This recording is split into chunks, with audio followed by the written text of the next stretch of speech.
Bentornati signore e signori, io sono Franco Nusinas, il canale Un Sardo sul Continente. Siamo di nuovo qui insieme per interloquire di quell'avventura, quel fomento calcistico che si chiama Cagliari Calcio.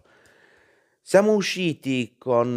un punticino, signori, da questa avventura nelle terre della Juventus. Io ci ho creduto poco, speravo con tutto il cuore di riuscire a cavarcela. Ce la siamo cavata egregiamente, signori, abbiamo dimostrato un coraggio incredibile e abbiamo continuato alla fine quella striscia così positiva, iniziata con la vittoria in Coppa Italia, confermata con la vittoria in campionato nella scorsa giornata e oggi comunque sconfitta non l'abbiamo subita.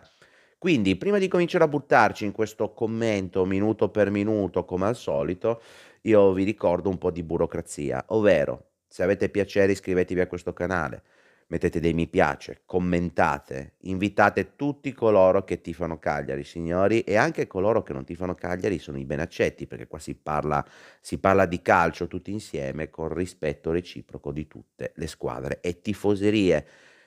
Inoltre vi ricordo che abbiamo anche TikTok e Instagram, quindi iscrivetevi se avete tempo anche lì, a voi costa un millesimo di secondo ed è tutto gratis e a me date un grande aiuto. Detto questo, signori, allora ci siamo presentati in casa della mitica Juventus con una formazione che finalmente, con estrema commozione, prevedeva una difesa a 4. Ah, quando ho visto la formazione, devo essere sincero, ho avuto un turgido sussulto di emozione. Una difesa a 4 in casa della Juve è qualcosa di più conservativo e che può preservare da brutte imbarcate e forse averlo fatto anche con altre squadre in precedenza ci avrebbe evitato pessime figure, ma vabbè, sul passato è inutile guardare. Scuffè in porta, Zappa, Mina, Luperto e Obert nel quartetto di archi difensivi, centrocampo fisico come il massimo consentito, quindi con Adopo e il nostro Macumbu. Dopodiché una tre quarti invece molto più forbita, con Zortea e Augello pronti a indietreggiare per creare questa sorta di quartetto di centrocampo, Viola centrale, trequartista puro, a fare da collegamento a quella che era la nostra unica punta in partita, ovvero il buon Piccoli. Ci siamo presentati quindi nel modo più, intelligente, cioè senza sburonare un po' troppo a livello di difesa, anche perché i rischi con un Vlahovic che sembra essere in un campionato buono oggettivamente, potevano essere non pochi, soprattutto in casa della Juve. Iniziamo la partita noi in realtà molto offensivi con, la Juventus che ovviamente è ottimamente ben schierata, la difesa della Juve insomma non è proprio la prima che esce di casa. Proviamo proprio con Viola al sesto minuto una bella battuta improvvisa verso Di Gregorio che ovviamente è poi il protettore della porta juventina. Ci proviamo dalla lunga distanza con il nostro Viola, ma Di Gregorio è attento e non si fa sorprendere. A questo punto poi, subito ribattuta da parte della Juventus, gli sviluppi da un'azione sulla sinistra che portano un calcio d'angolo, con Savona che, prova effettivamente a impensierire il nostro Scuffè, ma la conclusione è oggettivamente debole. All'11° ancora Savona on fire, un ottimo protagonista di questa prima fase di partita che si accentra, una bella triangolazione chiesta poi e ottenuta, era stata chiamata direttamente da Locatelli, con un tiro cross un po' di quelli che prendono delle traiettorie strane, ma fortunatamente c'è sempre Scuffè che con questo tuffo bellissimo alla uomo ragno riesce a buttare via il tutto. Di nuovo angolo per la Juventus, quindi da questa ribattuta del nostro Scuffè, angolo per la Juve, altro colpo di testa, questa volta non Savona ma Gatti, ma fortunatamente la precisione è bassina e quindi niente. Al 13° il VAR giudica un tocco di mano in area durante questo corner di Luperto. Effettivamente poi guardando il replay sembrerebbe che il tocco ci sia, tolto tutto, quindi c'è un bel giustamente purtroppo le regole lo prevedono, per quanto poi nel fomento del calcio d'angolo io son sempre dell'idea che, a meno che uno non vada a prendere proprio la pala di bagger, insomma, certe cose stavano un po' meglio come erano una volta, ma va bene lo stesso. Fatto sta che c'è un bel calcio di rigore per la Juventus, Si passa, quindi con ovviamente il buon Dusan Vlahovic, madonna mia che giocatore, avercelo anche solo al fantacalcio sarebbe stato epico, ma va bene lo stesso. Vlahovic, dal dischetto ipnotizza di cattiveria il nostro buon Scuffè e ovviamente incrociando con il mancino non sbaglia. Scuffè c'era comunque perché all'ultimo si era lanciato nella direzione giusta, ma quindi è comunque una bella prova da parte del nostro portiere, ma il gol è comunque dato. 1-0 per la Juventus, quindi insiste a questo punto in questa fase di fomento la Juve per qualche minuto con Koopmeiners che con una palla perduta malamente dal nostro centrocampo, se non sbaglio da Makumbu, va in fase di impostazione, lo stesso Koopmeiners si porta in avanti, calcia poi da buona posizione, ma fortunatamente il tiro è poco preciso e alto. Ci risvegliamo al 19esimo con una buona occasione per la nostra punta, per il nostro buon Piccoli, parte un bel contropiede da parte nostra, la palla arriva finalmente a Piccoli che prova ad andare con, piuttosto qui io gliela bestemmia l'ho tirata perché l'avevano seguito praticamente sia Viola che Augello e si stava avvicinando anche Zortea, ma alla fine dei conti Piccoli prova per l'occasione personale e calcia di destro da una posizione oggettivamente complicata, perché se facesse gol da quella posizione lì non sarebbe Piccoli e non sarebbe un nostro attaccante e quindi niente di fatto e la palla finisce malamente fuori. Riprova poi la Juventus, una partita molto concitata, con Consensao che si accentra, prova a tirare di mancino, arrivato intorno alla quindicina, 20 metri dalla nostra porta, ma Scuffè, tonico, bello pronto, respinge. Insiste ancora con Miners, molto vicino al gol questa volta, arriva Vlahovic che riceve di spalle, come al solito riesce a girarsi, fregando praticamente il nostro Mina che lo stava marcando di cattiveria, si gira, serve Koop Meiners arrivato subito in treno, arriva, incrocia di mancino, ma Scuffè di nuovo, una gran partita del nostro portiere, respinge di cattiveria in angolo. Lo Juve insiste, cerca questo raddoppio con una nostra difesa, devo essere sincero, in tutta la squadra molto accartocciata nella nostra area di rigore, quindi un momento in cui stiamo sudando 8 camicie, non 7. Insistiamo così con poi un'altra azione di nuovo da parte della Juventus che porta di nuovo Consensao al tiro, un bel mancino a giro, ma fortunatamente la nostra difesa è ben schierata e riusciamo a cavarcela. A questo punto poi cominciamo ogni tanto a risalire un po' di tono con qualche piccola fiammata, ma la situazione è tutt'altro che facile. Insistiamo ancora, ma è la Juve a tenere sicuramente il pallino del gioco. Ci prova questa volta con Thuram che prova una bella conclusione della distanza, ma fortunatamente poco precisa. Dobbiamo aspettare il 41esimo per avere un'occasione da parte nostra, con un contropiede che arriva poi praticamente servito a Zortea, che però viene intercettato proprio all'ultimo dalla difesa juventina e l'azione finisce in un nulla di fatto. Insistiamo, siamo molto coraggiosi, proviamo ad aggredire in tutti i modi, ma la Juve oggettivamente è molto, molto ben schierata. Quando iniziamo il secondo tempo, da parte nostra non abbiamo cambi, c'è qualche piccolo rimescolaggio nella parte della Juventus, ma noi ci ripresentiamo esattamente come siamo usciti. Al 47esimo riprendiamo purtroppo con la stessa inerzia della partita del primo tempo, quindi con un pericolosissimo Vlahovic che parte praticamente grazie a un contropiede, una falcata bellissima di Consensao, niente da dire che sulla destra ha fatto quello che voleva in certe fasi di questa partita. Palla dentro per Vlahovic che riesce ad anticipare la nostra difesa, ma non impatta bene sul pallone e fortunatamente finisce a lato. Ci riprova dall'altro lato subito Piccoli che prova a rendersi pericoloso dopo un bel lancio lungo che riesce a intercettare, prendere, a fermare immediatamente, protegge la palla, calcia di sinistro, ma Calulu è lì e quindi niente di fatto di nuovo. A questo punto ne è entrato Fagioli, prova con un cross dal corner, ma la palla finisce vicino ai suoi piedi, sistema di petto, calcia al volo, ma fortunatamente il tiro incrociato, per quanto molto ben puntato verso la porta di Scuffè, finisce fortunatamente fuori. Insiste l'attacco della Juve, però alla fine dei conti noi teniamo botta, signori, teniamo bene, non stiamo subendo altri gol. Al 57esimo ci giochiamo tutte le nostre carte offensive migliori, ovvero tiriamo fuori Augello e Viola, cambiamo l'inerzia del trequartismo davanti dietro Piccoli e inseriamo Luvumbo e Gaetano, portando quindi due punte e un Gaetano che sicuramente è più aggressivo in quel senso e quindi ci riproviamo subito, cambia quindi piano piano l'inerzia, tant'è che ne è entrato Luvumbo subito, riceve un bel cross sulla sinistra, rientra subito di destro, si brucia tranquillamente metà della difesa juventina, calcia sul palo lontano, fortunatamente per la Juve Gatti anticipa, e riesce poi a appoggiare tranquillamente per il loro portiere che, mette in salvo tutto. Proviamo a giocarci un po' di carta di tecnicismo facendo entrare poi Macumbo e facendo entrare il buon Marin e questa sarà poi la svolta della partita perché sarà proprio Marin a portare a casa il gol del pareggio. Fatto sta che al 67esimo Piccoli riceve da Gaetano in profondità, prova a incrociare di nuovo col mancino, però di nuovo poco preciso e la porta quindi è lontana. Stiamo arrivando al 70esimo di questa partita, una partita davvero, signori, non combattuta, ma di più. E in casa della Juve è tutto dire.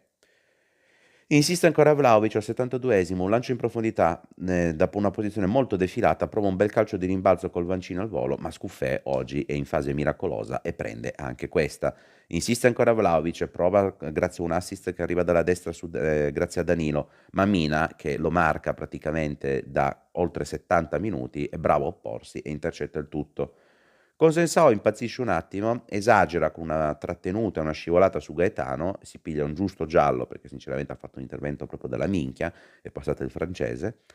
Insistiamo ancora poi con una trazione anteriore completa, togliamo a dopo e Zortea e mettiamo dentro l'altra nostra carta d'attacco, ovvero Mutandua, e poi appoggiato da De Iola. Quindi praticamente siamo con il tridente che avevamo visto soltanto in qualche scampolo di precampionato. Vlahovic al 78esimo si divora, fortunatamente per noi, il gol del KO, probabilmente il 2-0, perché con Douglas Luiz che riesce a impegnare Scuffè dalla distanza, Scuffè non riesce a trattenere, Vlahovic è arrivato dritto, velocissimo, bruciandosi tutti sulla ribattuta, ma fortunatamente per noi il tutto va a finire a lato. Cerchiamo quindi noi di insistere in questi ultimi 10 minuti, anche perché comincia a vedersi comunque una certa stanchezza di inerzia, soprattutto da parte della Juve, devo essere sincero. Piccoli, Douglas Luiz interagiscono in maniera a due righe appena appena intensa in area di rigore, con Piccoli che prova a combattere per mantenere un pallone per girarsi. Fatto sta che noi arriviamo primi sul pallone, Douglas Luiz prova a contrastare, per l'arbitro è tutto quanto regolare, nonostante Piccoli alla fine perde il pallone per un fallo di Douglas Luiz. Qua, io devo essere sincero, fortunatamente per noi il VAR interviene, richiamato l'arbitro, guardano effettivamente l'episodio e a quel punto l'arbitro cambia idea. Rigore per noi, siamo all'87esimo. Prende il pallone il nostro Marin, trasforma un bellissimo gol incrocio alto col destro che ci porta all'88esimo, al pareggio in casa della Juventus. Consensao perde definitivamente la testa perché arriva in aria dalla destra, va a terra dopo un contatto leggerissimo con la mano sulla spalla appena sfiorato, giustamente perché a meno che non sei fatto di cartapesta o che la mano, se non sbaglio, fosse di Obert, pesi 822 tonnellate, tu lì non ti butti così, fratello mio, fingendo l'aggressione a mano armata. Giustamente l'arbitro giudica una simulazione, secondo giallo e fuori dalle balle, perché insomma, ste cagate qua a sto livello mi sembrano davvero di pessimo gusto, è un'opinione personale, pensatela come volete. 8 minuti di recupero dove io qua il miracolo ci ho creduto, devo essere sincero, perché insistiamo noi, fomentati da questo momento in cui per di più abbiamo ancora quasi 10 minuti di partita in superiorità numerica, ci prova Marin dalla distanza, ma la conclusione è alta. Ma è al 95esimo che c'è davvero da mangiarsi le mani, perché Obert arriva da fuori area, rientra sul destro, calcia sul primo palo e prende palo. Sarebbe stata l'apoteosi di una giornata incredibile, ma ci sta che il karma, insomma, ti premi senza esagerare e quindi finisce poi così la partita con un 1-1 molto rocambolesco, intenso, combattutissimo, ma comunque importantissimo per noi. A me verrebbe da dire in tutto ciò che sono appena quasi 2 mesi che sostengo che quando abbiamo una difesa a 4 forse stiamo un pochino meglio rispetto a quando giochiamo a 3. Mi sembra di averlo detto un pochino in tutte le salse, tant'è che abbiamo giocato con una Juve che a livello di attacco, secondo me, non ha molto da invidiare a quello che è ad esempio una squadra come il Napoli, che è un po' avanti da lei rispetto in classifica. Quando abbiamo giocato col Napoli, con la difesa a 3, abbiamo preso gli sberloni, quelli brutti, 4 gol abbiamo preso, abbiamo giocato una difesa a 4 in casa della Juve, abbiamo preso un gol e per poco non vincevamo la partita. Quindi a me viene da dire che forse questa è la migliore formazione possibile e non le formazioni che abbiamo visto nelle altre partite. Speriamo che Nicola si faccia due conti buoni, perché se con la Juve stai per vincere, comunque porta a casa un pareggio, giocando con questo modulo, forse se proviamo a utilizzarlo anche con squadre un pochino meno attrezzate della Juve, non dico che portiamo a casa sempre la vittoria, ma ci evitiamo sicuramente di perdere punti inutili in mezzo alla strada. Scuffè oggi per me è da 8, signori, perché il rigore l'aveva comunque intuito e poi ha fatto delle parate clamorose un po' su tutto. Veramente, oggi incredibile. La nostra difesa tutta da 7, perché, ripeto, Mina praticamente è riuscito, in base a quello che poteva, comunque a annullare molto spesso Vlahovic. Dove non ci è riuscito ha tamponato Scuffè. Tutti gli altri hanno comunque tenuto botta, quindi molto bene, secondo me, va benissimo. Il nostro centrocampo, sia in fase fisica, con avevamo solo Macumbo e dopo, che hanno fatto moltissimo lavoro di interdizione, quindi quello meno appariscente, hanno proposto poco in avanti, però difensivamente ci hanno messo tutto quello che potevano, e anche quando poi sono entrati gli altri trempeti, soprattutto come Marin, poi hanno fatto tutto quello che potevano, appoggiando un trequartismo puro, quindi con tutto quel bellissimo settore presenziato da Viola, poi da Deiola, da Zortea, da Ugello avanzato, poi quando sono entrate le nostre punte, Luvumbo e Mutando a sostituirli, hanno fatto qualcosa di molto buono, perché hanno foraggiato sempre piccoli come potevano, quando non dovevano difendere, quando non dovevano indietreggiare, portando quindi, secondo me, il livello del centrocampo oggi a un 7 pieno. Infine, il nostro settore d'attacco oggi ha fatto tutto quello che poteva, piccoli come sempre. Ehm, ha peccato leggermente di egoismo in certe occasioni, però insomma, signori, un attaccante se gli finisce la palla lì e non prova a tirare, non farebbe l'attaccante. Dispiace che non sia riuscito a bucare la Juve, però insomma, le sue preoccupazioni quando ha avuto il pallone gliele ha causate, quindi in questi momenti a me basta quello. Mi è piaciuta l'aggressività poi anche di Luvumbo appena entrato, e lo stesso Mutandua hanno creato una bella inerzia d'attacco. Io questo tridentino me lo giocherei un pochino più spesso in certe partite, magari come colpo di KO piuttosto che per cercare di recuperare una partita. Fatto sta che comunque l'ingresso poi di una trazione anteriore totale in questi ultimi più o meno 20 minuti ha portato quasi tutta la squadra a salire, portando poi a quell'occasione di rigore con Marin, con Piccoli appunto, e che ha portato poi al rigore clamoroso di Marin. Quindi io devo essere sincero, non ho nulla da eccepire a livello anche di valutazione, anche il nostro attacco secondo me un po' meno incisivo, quindi direi un 6,5, ma insomma se la sono cavata tutti egregiamente, e in casa della Juve, con questa Juve di quest'anno, che è molto migliore secondo me rispetto a quella dell'anno scorso, degli anni precedenti, si vede la mano di Thiago Motta, abbiamo fatto una partita non dignitosa, ma di più. Detto questo, c'è da riflettere secondo me, ma in maniera proprio evidentissima, sul fatto che con una difesa a 4 giochiamo molto più tranquilli e molto più, intensi in certe fasi. Io prego Iddio che, Nicola se ne accorga e che mantenga questo modulo, vedremo, fatto sta che vedremo. Adesso il 19 ottobre ce l'andiamo a giocare col Torino, che è in una fase leggermente di flessione rispetto a come aveva iniziato il campionato, ma sta facendo ancora delle clamorose partite secondo me, molto attrezzata, molto solida come squadra quest'anno, quindi anche qua una partita molto impegnativa, nonostante adesso abbia perso anche Zapata, perché se non l'ho detto male ha preso un brutto infortunio, io quella partita non l'ho vista chiaramente, però anche lì, se facciamo quello che abbiamo fatto con la Juve, io credo che possiamo oggettivamente toglierci magari anche qualche soddisfazione in più. Al momento attuale siamo sedicesimi, abbiamo 6 punti, a pari punti con il Parma, però siamo sempre lì. Ci stiamo tenendo dietro Lecce, Genoa, Monza e Venezia, 5 a 4 punti, e davanti Parma, Como, Bologna e Verona con un balzo, una vittoria netta e magari con qualche piccola incertezza da parte loro, sono recuperabili e potremo praticamente andare addosso all'11ª. Quindi ci stiamo riprendendo, dobbiamo mantenere assolutamente questa striscia positiva e sperare che le cose ci sorridano ancora. Quindi, signore e signori, con questo si conclude il nostro incontro settimanale su questo fomento calcistico che si chiama Cagliari. Io vi ringrazio per l'ascolto, se avete piacere mettete dei mi piace, commentate, ditemi la vostra, sia qui nel canale YouTube dove vi invito quindi a iscrivervi, sia su TikTok che su Instagram. Mi raccomando, sempre Forza Cagliari. Io sono Franco Nusinas e il canale è un saldo sul continente. Ciao a tutti, aio!